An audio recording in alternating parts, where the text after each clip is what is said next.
Bon, salut à tous, petite vidéo un petit peu rapide pour vous présenter comment poncer des jantes et des carrosseries en fait de mobylettes, de motos, tout ça assez facilement, parce qu'on peut voir qu'ici sur les jantes, donc il y a vraiment des recoins pas faciles à atteindre. Je vais essayer de faire la mise au point.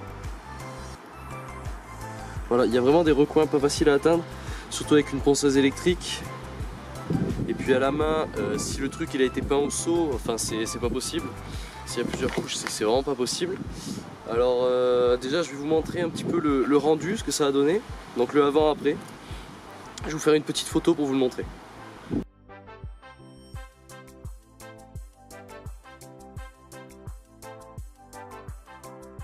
Donc voilà, vous avez pu voir que cette jante, elle est absolument pas poncée, bon, mis à part à quelques endroits où le produit a déjà agi en fait.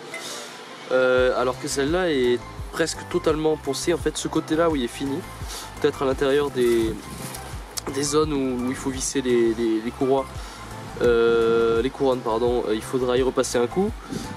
Mais sinon, le produit, on peut voir qu'il est vraiment très efficace parce que là, il n'y a quasiment pas de ponçage manuel. Donc on étale le produit, donc qui est juste ici. Voilà, donc c'est du décapant V33. Voilà, je vais essayer de vous le montrer bien.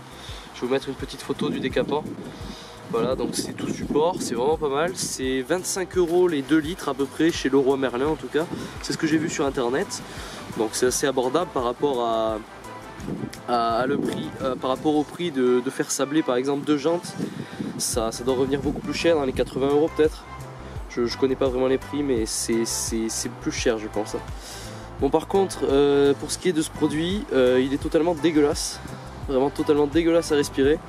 Donc vaut mieux mettre déjà travailler en plein air, histoire qu'il y ait du vent et qu'on se prenne pas tout dans les poumons. Et puis mettre donc un masque et des lunettes aussi au cas où il y a des petits projectiles, parce que c'est vraiment hyper dégueulasse. Voilà. Donc je vais commencer à étaler le produit, à vous montrer un peu ce que ça donne et on va laisser agir. Voilà les gars, donc maintenant qu'on a mis son équipement, donc moi pour l'instant j'ai juste pas mis le masque parce que sinon vous allez rien entendre. Donc déjà on met des gants, hein, obligé, on met des gants parce que sinon c'est foutu. Alors on prend un récipient de préférence propre. Donc celui-là c'est celui que j'ai utilisé hier en fait, donc je ne l'ai pas lavé spécialement.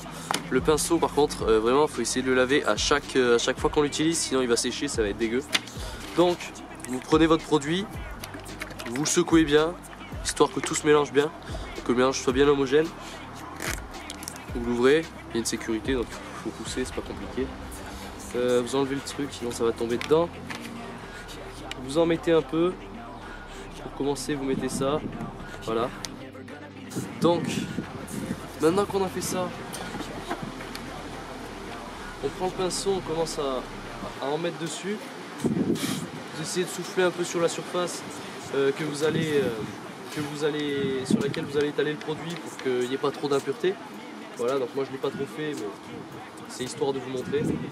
Ensuite on commence à prendre du produit, on essaye de mettre une certaine épaisseur en touche, sinon ça ne va pas forcément bien fonctionner. On met une certaine épaisseur, voilà, on commence par un côté, on va commencer par cet endroit là. Donc il faut savoir que là la couche grise c'est, je pense, une couche de peinture origine Peugeot. Donc c'est une couche de peinture qui est censée être assez résistante. Mais je pensais que ça ne fonctionnerait pas en fait justement. Et pourtant ça a marché. Donc les peintures plastifiées, un peu plastifiées par contre comme sur les cadres, comme sur certains cadres en fait des fois ça marche pas. Donc ça je sais pas trop, à voir. En tout cas sur les jantes, je sais que ça fonctionne bien. Donc voilà, vous étalez votre produit pas mal. Il y a marqué temps de séchage normalement entre 5 et 30 minutes. Laissez entre 30 et 45 minutes. Parce que sinon ça va pas forcément fonctionner.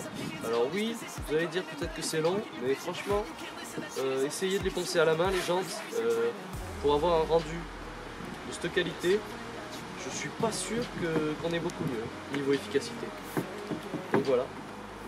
Continuez à en mettre un peu partout sur votre jante et on se retrouve juste après dès qu'on en a étalé partout. Donc voilà, dès que vous avez plus de produit, vous en remettez. Vous essayez de faire une couche à peu près équitable partout, sinon ça va pas être top. Voilà.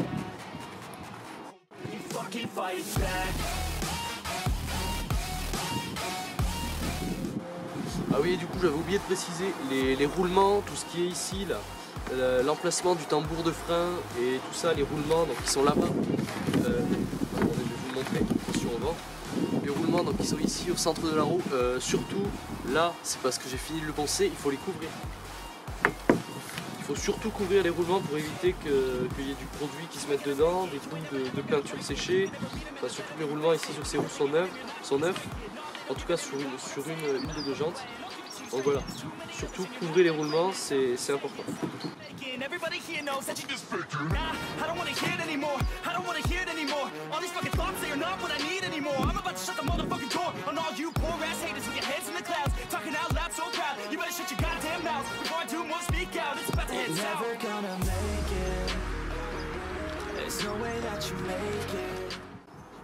Voilà, donc dès que votre jante, dès que vous pensez en fait en avoir mis assez, en avoir mis partout, vous laissez votre jante, enfin, ou en tout cas votre pièce reposer. Vous laissez ça à peu près, donc comme j'ai dit tout à l'heure, entre 30 et 45 minutes, histoire que le produit agisse en fait et bouge un peu la peinture en fait. Vous allez voir qu'après la peinture va onduler en fait et elle va faire un peu comme une peau qu'on va pouvoir enlever. Par contre, tout va probablement pas partir de la première fois, donc il va peut-être falloir repasser une deuxième couche, mais pas partout justement. C'est comme sur cette autre jante là-bas, en fait c'est pas fini. Regardez, donc en fait on voit que, je sais pas si la mise au point est faite. Voilà, bon en gros on voit qu'ici par exemple là, des zones comme ici, là voilà, des zones comme là, un peu ici, il reste de la peinture, voilà ici dans l'angle. Il reste de la peinture, donc là il n'y a eu qu'une couche en fait de passer, donc je pense que pour une couche c'est quand même assez rentable et assez efficace. Donc là vous en remettez en fait que sur les points où il en reste et vous grattez après. Donc après vous viendrez venir gratter donc avec plusieurs choses, donc tout dépend ce que vous voulez et ce que vous avez en fait.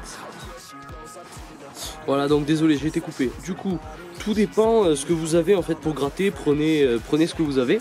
Donc déjà tout simplement vous pouvez prendre des chiffons microfibres, voilà, tout simplement des chiffons, des serviettes, je pense que ça peut marcher. Sinon aussi vous avez ça, des grattes comme ça, oh mince pardon, des grattes comme ça c'est vraiment pas mal, ça va venir gratter l'alu en fait et ça va le rayer à peine. Et ça va être bien en fait, comme ça va nous éviter de devoir repenser pour qu'il y ait une accroche après pour la prochaine couche de peinture. Donc voilà, vous prenez ça qui peut être pas mal, vraiment. Et puis sinon, après, pour fignoler, s'il y a des trucs qui partent pas, vous prenez de la grosse gratte, comme ça. Du papier à poncer, donc comme ça. Là c'est du 80 il me semble, ouais 80, ouais c'est ça. Donc là vous prenez soit ça, donc ça ici c'est vraiment s'il reste des gros bouts qui partent pas. Sinon vous prenez du 120, ce qui peut être pas mal aussi. Et puis vraiment pour la finition 240. Après sinon vous pouvez prendre encore plus petit, enfin avec encore plus de grains, donc des grains plus fins. Mais après c'est vraiment pour du détail de précision quoi. Voilà les gars, donc c'est pour vous montrer un petit peu plus de plus près en fait comment agit vraiment le produit. Voilà, donc c'est vraiment une couche visqueuse qui va venir agir en profondeur sur les différentes couches de peinture qu'il y a. Donc après sur le produit il y a vraiment marqué, il y a marqué que ça agit sur plusieurs couches. Donc attendez, je vais dézoomer un peu, je vais vous montrer ça. Voilà, non, toujours pas. Voilà, donc sur le produit on peut voir qu'il y a marqué qu'en 5 minutes ça peut décaper 3 couches de peinture glycéro et en 3 minutes 3 couches de peinture acrylique. Donc ça après vraiment ces temps là c'est pour la vente, c'est purement pour la vente parce que ça c'est pas vrai. C'est pas vrai, donc vous le laissez vraiment plus longtemps. Voilà, pour 10 couches 30 minutes. Alors là ici il reste plus qu'une couche, donc peut-être qu'elle a été peinte en plusieurs fois, donc faut voir, je sais pas trop, mais disons que là, moi je le laisse environ entre 30 et 45 minutes, plus s'il y a besoin, mais normalement ça se verra en fait quand la peinture va commencer à se détacher. Et puis voilà, on se retrouve juste après donc pour enlever justement cette couche de peinture. Voilà les gars, donc nous voilà repartis pour le ponçage maintenant. En tout cas pour enlever justement tout ce produit. Donc on remet nos gants, bien entendu. Puis là je pense que le produit est assez agi. Disons que j'ai peut-être pas laissé beaucoup de temps, peut-être une petite demi-heure là j'ai laissé. Mais on va voir ce que ça donne déjà. Donc vous prenez votre gratte. On va essayer déjà sur cette partie là où ça avait commencé à sauter. On va essayer de voir ce qu'on peut faire. Donc là vous prenez par où vous pouvez. Vous essayez de gratter. Donc voilà, vous pouvez voir qu'en grattant assez rapidement, je vais vous montrer ça de suite. Voilà, donc en grattant assez rapidement, on peut voir que il y a une grosse partie qui est partie. Enfin, il y a une grosse partie justement de la peinture qui a sauté. Hein. Donc on fait ça à peu près partout. Et dès qu'on a fini, donc on gratte un minimum quand même, mais c'est beaucoup plus simple que de devoir aller poncer dans tous les petits recoins. C'est comme ici, entre les lettres Peugeot, là. Ici, là où il y a marqué Peugeot qui ressort un petit peu sur la jante. Et bien là, avec une ponceuse normale, on n'aurait pas pu accéder partout. Que là, en prenant le produit, en fait on le fait bien agir entre les lettres un peu partout, on gratte.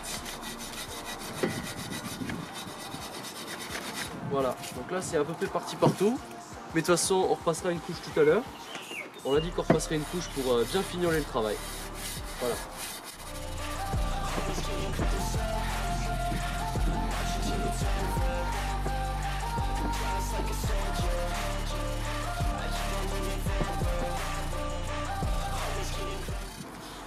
Puis après, si vous avez vraiment l'impression que ça part pas assez facilement, donc là, bon, disons que j'aurais pu laisser un petit peu plus de temps. Hier, c'était plus simple parce que j'avais laissé plus de temps. Vous pouvez laisser jusqu'à 1 heure, hein. Vous pouvez laisser agir 1 heure histoire que ça bouge bien la peinture. Donc là, ça part en partie. Et il en reste, on peut voir qu'il en reste. Tout simplement, vous remettez une couche hein, et puis vous laissez repartir. Voilà. Bite your tongue and don't say shit. Make your actions hard to miss. Be a legend, not a myth. Yeah. It's obnoxious that I'm conscious. Rapping honest as promise. Try to harness as an artist. Après c'est sûr que là vous arrivez presque en fait finalement sur la lune. Du coup tous les défauts des jantes ressortent. Hein, les coups de comment on appelle ça, les coups de tournevis pour mettre les roues, tout ça. Je peux dire ça y va. Hein. Là on les voit tous ressortir. Après vous repeindrez votre couche de peinture par dessus. Bon, faut laisser, il y a marqué de laisser 24 heures avant de repeindre dessus. Franchement, laissez plus, c'est pareil, laissez un peu plus. Comme ça vous n'avez pas de soucis entre le produit et ça. Bon, en plus après les jantes vous les lavez bien à l'essence, je pense que c'est le mieux. Vous récupérez tout ça à l'essence. Dès que c'est fini de poncer, vous récupérez tout ça à l'essence. Vous laissez ça 2-3 jours, puis vous l'amenez peindre, vous le peignez vous-même, ça c'est comme vous voulez. Et puis voilà.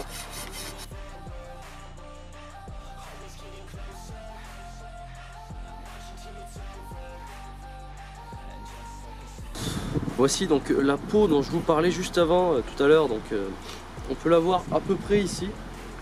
Donc on la voyait mieux hier, mais bon. Hier j'avais pas la caméra donc je ne pouvais pas filmer.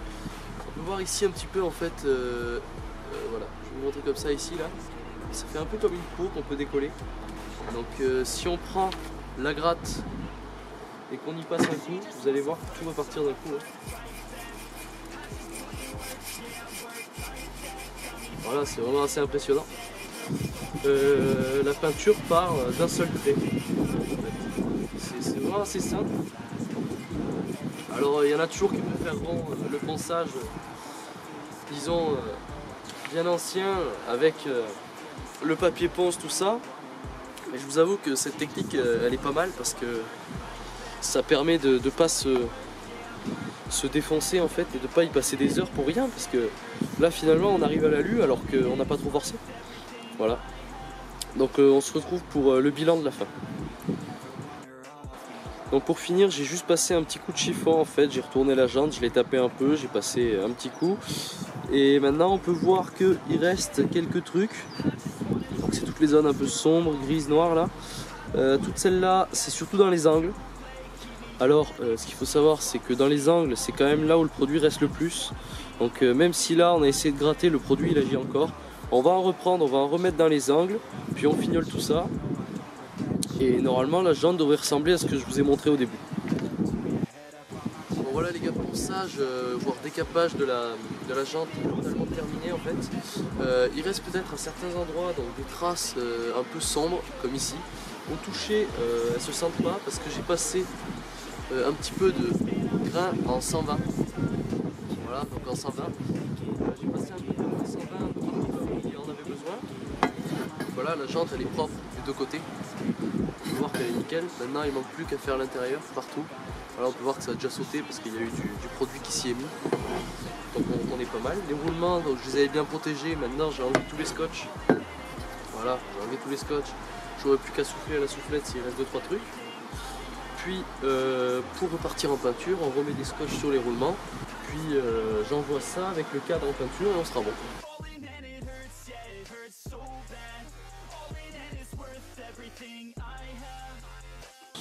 Voilà les gars, une dernière chose avant de conclure cette vidéo. Vous vous demandez peut-être pourquoi il y a deux jantes arrière. Parce qu'en effet on les voit là, il y a deux jantes arrière.